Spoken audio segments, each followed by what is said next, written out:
السلام عليكم ورحمة الله، وأهلا بكم أعزائي المتابعين في قناة حيث نأتيكم بآخر تطورات الانتقال والأخبار الساخنة من قلب القارة الأوروبية. خبر اليوم من العيار الثقيل. ريال مدريد، النادي الملاكي، يقترب من حسم صفقة مدافع جديد لتعزيز خطوطه الخلفية، صفقة قادمة من البرتغال، وتحديدا من بنفيكا. إنه الشاب الإسباني ألفارو كاريراس، أحد أبرز المواهب الدفاعية الصاعدة في أوروبا. فهل يكون الصفقة المنتظرة التي تعيد الهيبة للجبهة اليسرى؟ تابعوا معنا التفاصيل الكاملة، ولا تنسوا كالعادة الاشتراك في القناة، ضغط زر اللايك لدعم تفاصيل الصفقة. وفقا لما نشرته صحيفة آس الإسبانية، فإن ريال مدريد بات قريبا جدا من إغلاق صفقة انتقال المدافع الإسباني الشاب ألفارو كاريراس من صفوف بنفيكا. الصفقة دخلت مراحلها الحاسمة، وإدارة النادي الملاكي تعمل جاهدة لإنهائها بشكل رسمي قبل نهاية الأسبوع الحالي.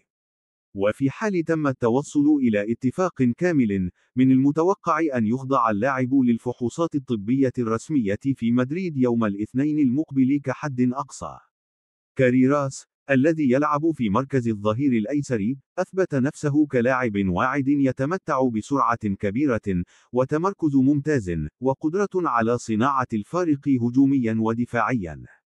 اللاعب الشاب يملك خلفية أكاديمية قوية، حيث تدرج في أكاديمية ريال مدريد سابقا قبل أن يخوض عدة تجارب أوروبية بارزة، أبرزها في الدوري الإنجليزي مع مانشستر يونايتد وغرناطة، وأخيرا مع بنفيكا الذي حصل على خدماته في صفقة أثبتت نجاحها. شرط الجانب المالي. النقطة الوحيدة التي ما زالت محل نقاش بين الناديين هي قيمة الشرط الجزائي في عقد اللاعب، والتي تبلغ 5 مليون يورو. لكن ريال مدريد، ووفقا للتقارير، يسعى حاليا إلى تقليص هذه القيمة أو إعادة هيكلتها بما يتناسب مع ميزانية النادي الصيفية. من المتوقع أن تنتهي المفاوضات بتوصل الطرفين إلى اتفاق مرن، سواء بدفع المبلغ على دفعات، أو إدخال بعض البنود التحفيزية المرتبطة بعدد المباريات أو الإنجازات مع الفريق. شرط. لماذا كاريراس؟ هذا السؤال يطرحه الكثير من المتابعين، خصوصا أن ريال مدريد يمتلك بالفعل لاعبين في مركز الظهير الأيسر مثل فيرلاند ميندي وفران غارسيا. لكن الحقيقة أن كاريراس يقدم ما يفتقده هذا المركز مؤخرا: قدرة هجومية على الاختراق من الأطراف، رؤية لعب متقدمة تشبه طريقة مارسيلو، صلابة دفاعية وانضباط تكتيكي، وأهم من كل ذلك، المرونة التكتيكية، التي تسمح له باللعب كظهير أو جناح دفاعي في خطة ثلاثية.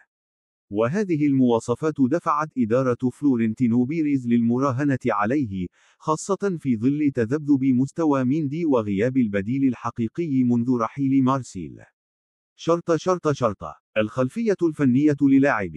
الاسم: ألفارو كاريراس. العمر: 21 عاما. الجنسية: إسبانية. المركز: ظهير أيسر. الطول: 1.83 متر. النادي الحالي: بنفيكا. الأندية السابقة: مانشستر يونايتد، بريستون نورث إند، غرناطة، أكاديمية ريال مدريد. وهكذا متابعينا نكون وصلنا إلى نهاية تغطيتنا لهذا الخبر الهام، والذي قد يغير شكل الجبهة اليسرى في ريال مدريد لمواسم قادمة. هل تعتقد أن ألفارو كاريراس هو الصفقة المناسبة؟ وهل تراه قادرا على خلافة مارسيلو وصناعة التاريخ مع الميرينجي؟ شاركنا رأيك في التعليقات، ولا تنسوا دعمنا بلايك واشتراك في القناة لتصلكم كل أخبار الملاكي لحظة بلحظة.